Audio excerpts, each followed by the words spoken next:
नमस्कार, एल्गार न्यूजमध्ये स्वागत। आरग व आरग परिसरात पावसाचे थैमान। काल मंगळवार सायंकाळी झालेल्या अतिपावसामुळे आरग, बेडग, मालगाव, एरंडोली परिसरात शेतकऱ्यांच्या पिकाचे मोठ्या प्रमाणात नुकसान झाले। ऊस, केळी, सोयाबीन, झेंडू तसेच भाजीपाला पिकांचे मोठ्या प्रमाणात नुकसान झाले आहे। आरग येथे स्टेशन रोड परिसरात राहणाऱ्या माळी कुटुंबात तब्बल 22 एकर क्षेत्र पाण्याखाली गेले। यामध्ये ऊस, सोयाबीन, झेंडू व इतर पिकाचा समावेश आहे। संबंधित अधिकाऱ्यांनी पिकाची पाहणी करून पंचनामा करावा व शासनास पाठपुरावा करून योग्य ती भरपाई मिळण्याची अपेक्षा येथील शेतकऱ्यांनी व्यक्त केली आहे।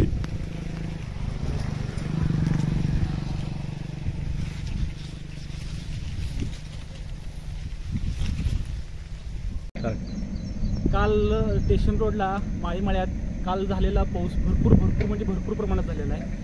त्या पावसामुळं हे सगळं बघता, हे जवळजवळ आमचं 27 एकर जागा आहे, पूर्ण सगळं पाण्याखाली आहे। आपण झेंडू बघताय, झेंडू पूर्ण पाण्याखाली आहे। हा पूर्ण पालवाट सगळं पाण्याखाली आहे। पलीकडे ऊसच्या पलीकडे सोयाबीन आहे, सगळं पाण्याखाली आहे। हा झेंडू पिकाचा एवढ्या प्रमाणात आमचं नुकसान होणार आहे की तो प्लॉट तर पूर्ण सगळं पाण्याखाली आहे। तो बारका प्लॉट सगळं पूर्ण पाण्याखाली गेल्यामुळे तो पूर्ण प्लॉट आमचा वाया जाण्याची शक्यता आहे। आता ह्यामध्ये सुद्धा पाणी पूर्ण सगळं बेडच्या ह्या पूर्ण ह्याच्यापर्यंत आलेलं आहे, त्यामुळे हा पूर्ण प्लॉट सगळं पाण्याखाली आहे।